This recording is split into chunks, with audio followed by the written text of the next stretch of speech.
Log entry. Frustration and annoyances mount, yet do not discourage. While we have been having troubles getting transmissions to travel as we need them, we are devising a possible uplink that may work. It will take some time to assemble, but we believe it may be ready in a few cycles of this planet's natural satellite.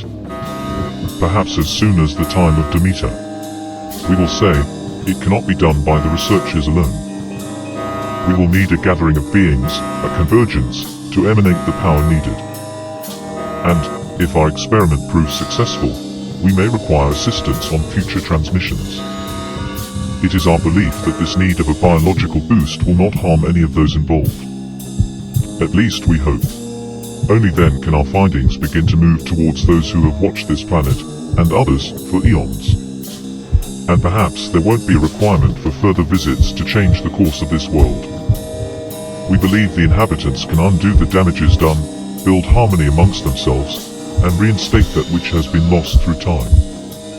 Further announcements and plans shall be revealed. End transmission.